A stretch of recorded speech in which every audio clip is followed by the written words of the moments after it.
The Lake Isle of Innisfree by William Butler Yeats. I will arise and go now, and go to Innisfree, and a small cabin build there, of clay and wattles made. 9 bean rows will I have there, a hive for the honeybee, and live alone in the bee loud glade. And I shall have some peace there, for peace comes dropping slow, dropping from the vales in the morning to where the cricket sings. There, midnight's all a glimmer, and noon a purple glow, and evening full of the linnet's wings. I will arise and go now, for always, night and day, I hear lake water lapping with low sounds by the shore, while I stand on the roadway or on the pavements grey. I hear it in the deep heart's core. Solitude by Robin Flower. They could not stack the turf in that wet spring, and the cold nights were icy in our bones. And so we burned furs on the rusted bracken. I climbed the hill alone, and by the old fort gathered in the sun, red fern and crackling furs.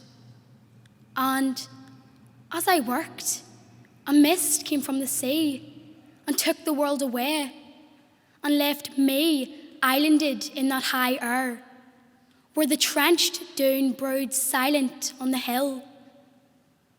I do not know what shapes were in the mist, but solitude was made more solitary by some re-risen memory of the earth that gathered round my loneliness and threatened with the dead my living breath. I could have cried aloud for my sharp fear, but the mist thinned and withered, and the sun at one swift stride came through. They passed those shadowy threats, and the great company of Ireland's hills, Brandon and Slemish, and the lesser brethren, stood up in the bright air. And on the other side, the sea, the illimitable Atlantic, rolled and shone. Stopping by Woods on a Snowy Evening by Robert Frost. Whose woods these are, I think I know. His house is in the village, though.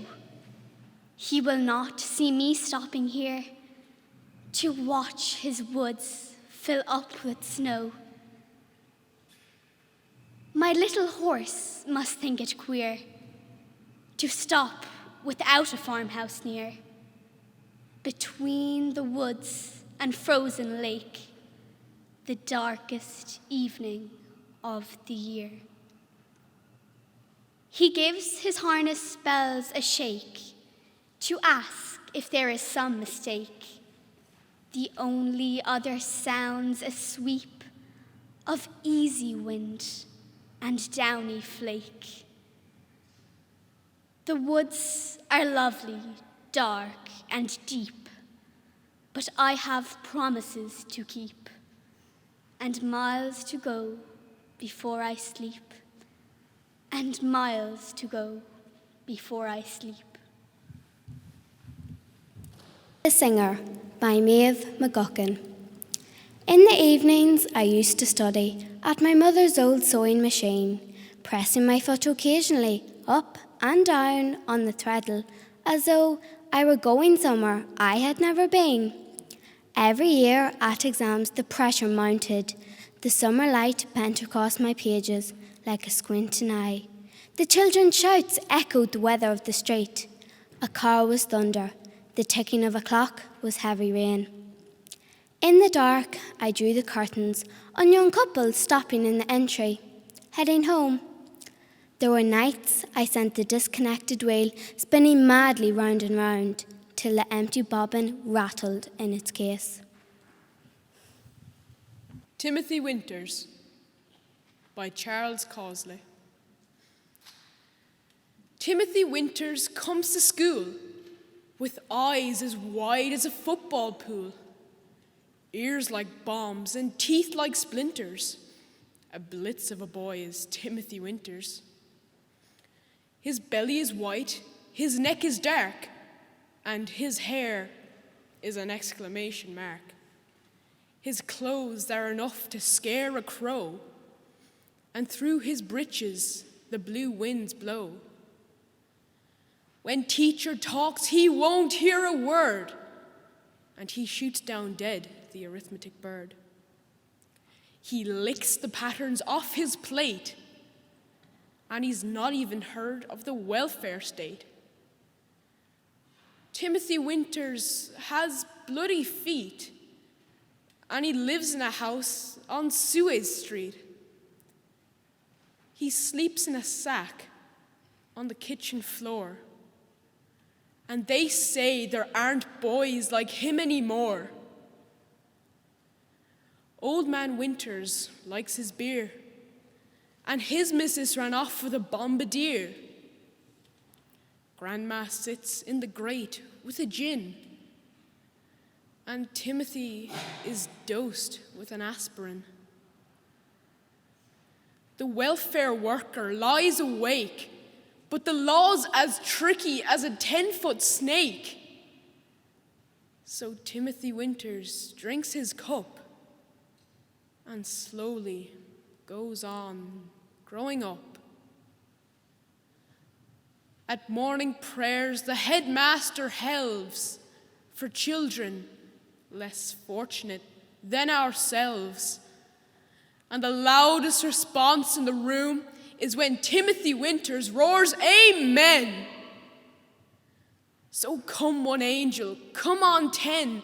Timothy Winters says, "Amen." Amen, amen, amen, amen. Timothy Winters, Lord, amen. Dublin Made Me by Donna MacDonagh. Dublin made me, and no little town, with the country closing in on its streets, the cattle walking proudly on its pavements, the jobbers, the gombeen men and the cheats, devouring the fair day between them. A public house to 100 men, and the teacher, the solicitor, and the bank clerk in the hotel bar, drinking for 10. Dublin made me, not the secret Pucheen still, the raw and hungry hills of the west, the lean road flung over profitless bog, where only a snipe could nest, where the sea takes its tithe of every boat. Bonine and Kirk have no allegiance of mine, nor the cute, self-deceiving talkers of the south who look to the east for a sign. The soft and dreary Midlands with their tame canals wallow between sea and sea, remote from adventure. And northward, a far and fortified province crouches under the lash of arid censure. I disclaim all fertile meadows, all tilled land, the evil that grows from it, and the good. But the Dublin of old statutes, this arrogant city, stirs proudly and secretly in my blood. Poem for Lara, age 10, by Michael Hartnett. An ashtray on fire, the hair of your head, coaxing larks with your sweet voice in the green grass.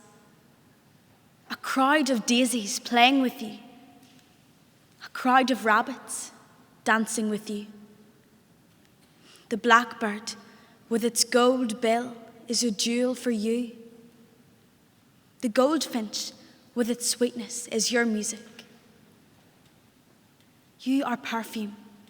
You are honey, a wild strawberry. Even the bees think you a flower in the field. Little queen of the land of books, may you always be thus. May you ever be free from sorrow chains. Here's my blessing for you, girl, and it is no petty grace. May you have the beauty of your mother's soul and the beauty of her face. The More Loving One by W.H. Auden. Looking up at the stars, I know quite well that for all they care, I can go to hell. But on earth, indifference is the least we have to dread from man or beast. How should we like it were stars to burn with a passion for us we could not return? If equal affection cannot be, let the more loving one be me. Admirer, as I think I am, of stars that do not give a damn. I cannot, now I see them, say, I missed one terribly all day.